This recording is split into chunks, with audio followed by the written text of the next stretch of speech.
నా పేరు Karunakar Yadav, human rights council రాష్ట్ర జాయింట్ సెక్రటరీ మరియు జేపీ భారత్ పార్టీ రాష్ట్ర కార్యదర్శిగా నేను పనిచేస్తూ ఉన్నాను. ఈరోజు ప్రెస్ మీట్ పెట్టడానికి ఉద్దేశం ఏమిటంటే, నిన్నటి దినము 16/11/2024 నాపై ఆధారాలైనటువంటి ఆరోపణలు, అంటే బేస్లెస్ అలిగేషన్ చేస్తూ దళిత సైన్యం దందా నడుపుతున్న ఒక బ్లాక్ మెయిలర్ గాలిపోదలం సుదర్శన్ గారు మషీపాత కాల్చి ముఖాన వేస్తే తుడుచుకుంటాననే ఉద్దేశంతో అతను ప్రెస్ మీట్ పెట్టడం జరిగినది. దానికి నేను స్పందించాల్సిన అవసరం నాకు ఉంది కాబట్టి అతనికి నేను సంజాయిషి చెప్పుకోవాల్సిన అవసరం నాకు లేదు. కానీ ప్రజాస్వామ్య ఈ దేశంలో మనం ఉన్నప్పుడు ప్రజలకు జవాబుదారీతనంగా నాకు ఒక హక్కు ఉంటుంది కాబట్టి ప్రజలకు తెలపాలనే ఉద్దేశంతో నేను ఈ ప్రెస్ మీట్ నిర్వహించడం జరుగుతుంది. అతను ఆరోపణలో భాగంగా ఏం చెప్పారంటే, కేతవరం గ్రామం చాపడ మండలానికి సంబంధించిన వ్యక్తి కాదు, ప్రొద్దుటూరు సంబంధించిన వ్యక్తి చాపడ పోలీస్ స్టేషన్లో ఫిర్యాదు ఎలా చేస్తాడనేది ఇది మొదటికి వచ్చాను. దానికి నేను సమాధానం చెబుతూ, కేతవరం గ్రామం అనేది వాళ్ళ అబ్బల కాలం నుంచి ఉన్న గ్రామము, అది పుట్టి పెరిగింది అక్కడే, తన యొక్క ఓటర్ కార్డు ఉండేది కూడా అక్కడే, 2024 సంవత్సరంలో ఓటు వేసింది కూడా అక్కడే, ఓటర్ కార్డు ఉండేది కూడా అక్కడే, వారి పొలాలు ఉండేది కూడా అక్కడే, వారి నివాసం అనేది కూడా అక్కడే, ఇప్పుడు వాళ్ళు అక్కడే ఉన్నారు. తన జీవనోపాధి రీత్యా పొద్దున ఒక పట్టణం కాబట్టి రావడము పోవడము జరుగుతూ ఉంటుంది. ఉదాహరణ, నేను ఒక పల్లెటూరులో ఉంటానండి, నేను ఒక హైదరాబాద్కు ఒక 6 నెలలు సంవత్సరం అంటే కువైట్కి పోతా, అయితే నా నివాసం అక్కడ అవుతుందా? కాదు కదా. దీనికి సమాధానం ఇది తెలుసుకుని మాట్లాడాలి ఫస్ట్ ఆఫ్ ఆల్. రెండోది, ఫిర్యాదు రైడరు అయినటువంటి బాలయ్య చాపడ పోలీస్ స్టేషన్లో మార్చి రాయడం వలన కరుణాకర్ ఉద్దేశపూర్వకంగా మనసులో పెట్టుకొని ఒక కుట్ర పన్నాడు అనేసి వీడి యొక్క అభియోగం. దీనికి నేను సమాచారం ఇస్తాను. దీనికి నేను సమాధానం ఏంటంటే, సిఆర్పిసి 154 ప్రకారంగా బాధితుడు ఎవరైనా సరే ఒక ఫిర్యాదు ఇస్తే ఫిర్యాదు ఏ విధంగా ఉందో అదే విధంగా నాన్ కాగ్నిజబుల్ కోర్టు ఎండార్స్మెంట్తోనూ, కాగ్నిజబుల్ అయితే వెంటనే కేసు నమోదు చేసి ఆ బాధితుడికి ఎటువంటి రుసుము ఛార్జీలు చెల్లించకుండానే ఎఫ్ఐఆర్ నమోదు చేసి నకలు కాపీ ఇవ్వమని చెప్పి చట్టం చెప్తా ఉంది. అంటే సీన్ ఆఫ్ అఫెన్స్. ఇప్పుడు నా ఇంటికి గొడవ జరుగుతుంది, అది నాకు మాత్రం తెలుసు, పోలీస్ స్టేషన్లో పోలీసులు ఎలా తెలుస్తుంది? ఇది నేను చెప్పిన ప్రెస్ మీట్లో అతనే ఒక సాక్ష్యం. కంప్లీట్ మార్చి రాయించినారు అనేసి, మార్చి రాయించే రైట్ మీకు ఉందని అనేసి నేను అడుగుతున్నా.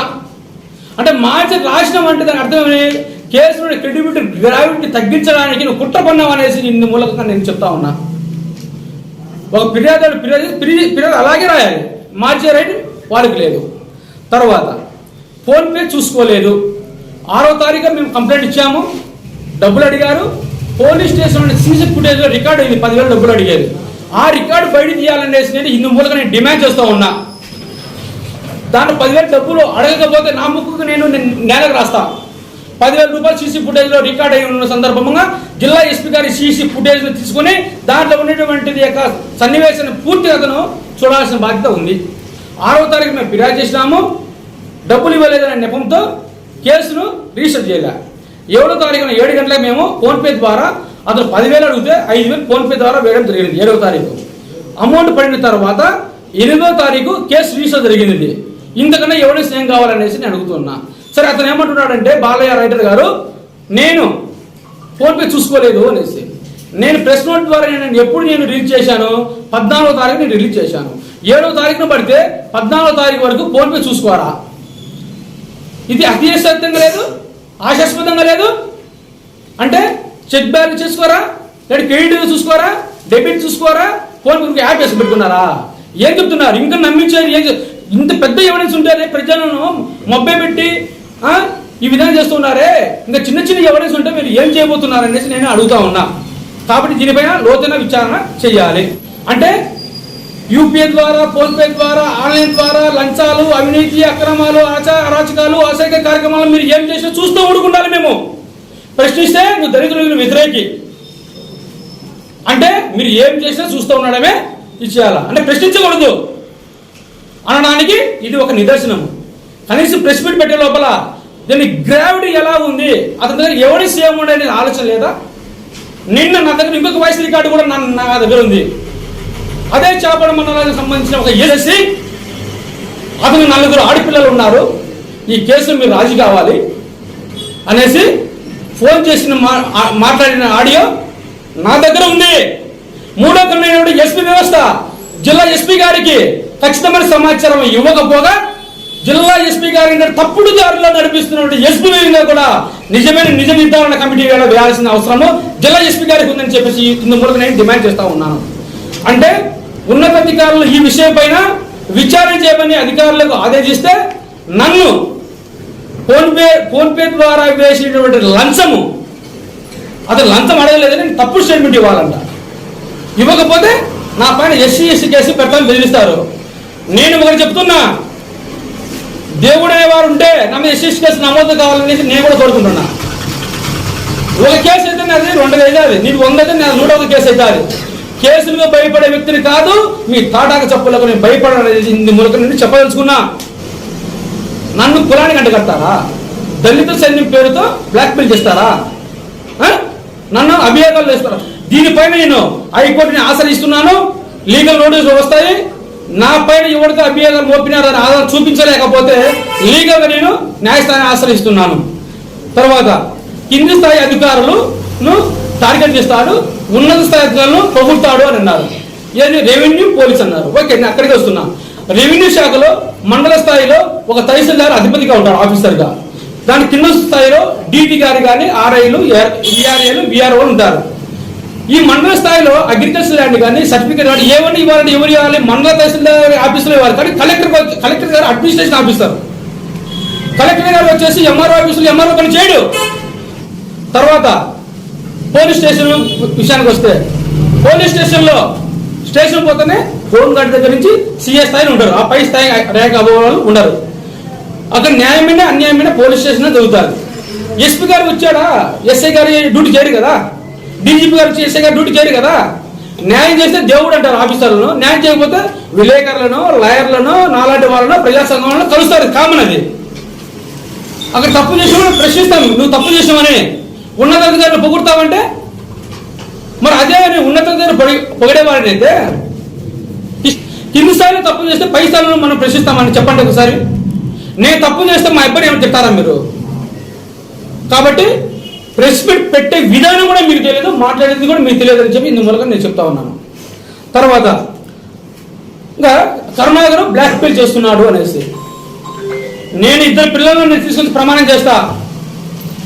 నేను బ్లాక్ మెయిల్ చేసినట్టుగా నువ్వు బ్లాక్ మెయిల్ చేసిన నా దగ్గర ఆడియో, వీడియో, డబ్బులు తీసుకునేది, నువ్వు డబ్బులు ఎంచుకునేది మొత్తం నా దగ్గర ఉంది. నీ చిట్టా ఒక స్థలం విషయంలో నువ్వు ఎవరిని ఎస్ఐలకు సీఎలకు నువ్వు మ్యానిపులేట్ చేస్తావా? ఆ ఆడియోలో కూడా ఉంది. అయితే ఇక్కడ నేను ఈరోజు ఆడియో వీడియోను నేను టెలికాస్ట్ చేయాలనుకున్నా. అయితే కొంతమంది నా శ్రేయభిలాసులు, నా యొక్క అడ్వకేట్లు ఏం చెప్పారంటే వీడియోని యొక్క టెలికాస్ట్ చేయడం వలన ఎవిడెన్స్ కొద్దిగా ఇదైతుంది కాబట్టి ఉన్నతాధికారులకు నువ్వు సీల్డ్ కవర్లు ఇవ్వండి, మనం వేసే కేసు పైన ఆ కేసుని అటాచ్ చేద్దామని చెప్పారు. కాబట్టి నేను వాళ్ళకి ఇస్తాను. మీకు ఎవరైనా నేను చూపిమంటే నీకు ప్రత్యక్షంగా చూపిస్తాను, అందరికీ చూపిస్తాను. దీన్ని షేర్ చేయలేను ఎందుకంటే ఎవిడెన్స్ ఇక్కడ మనకి ఎంక్వైరీలో మనకు ఇబ్బంది కాబట్టి. తర్వాత తప్పు చేసినటువంటి బాలయ్య గారి పైన చర్యలు తీసుకోవాలి. బాలయ్య గారిని ప్రోత్సహిస్తున్నటువంటి వీరిపైన కూడా చర్యలు తీసుకోవాలి. దానిపైన నేను లీగల్గా కృషి అవుతా ఉన్నాను.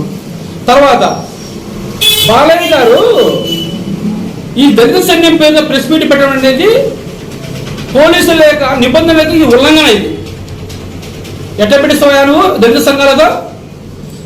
అంటే నువ్వు డబ్బులు తీసుకోవచ్చు. రికార్డెడ్గా నా మొబైల్లో వీడియో రికార్డు సహా లంచం బ్లాక్మెయిల్ చేసేది ఉంది. అంటే ఈ బ్లాక్మెయిల్ చేసే వాళ్ళు మీరు ఇరువురు కలిపి ఏం చేస్తున్నారు? నేను 2024 పొద్దురు అసెంబ్లీ నేను కంటెస్ట్ చేస్తే జేపీరావు భారత్ పార్టీ దళిత పార్టీ తరఫున నేను పోటీ చేసిన వ్యక్తి. నేను నా దగ్గర ఉండేటువంటి 90% దళితులే నా దగ్గర ఉంటారు. సుప్రీంకోర్టు గైడ్లైన్ చెప్పింది దళితులు తెలిసి మీకే మీరు ఎందుకు కించపరుచుకుంటున్నారు అని.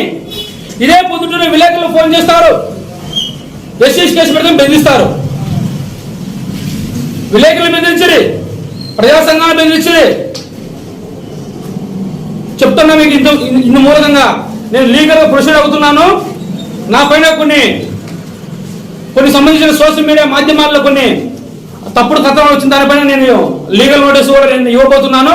దీనిపైన నేను సివిల్ డెఫిమేషన్ కూడా నేను వేయబోతున్నాను. ఈరోజు నేను విజయవాడ హైకోర్టు బయలుదేరుతున్నా.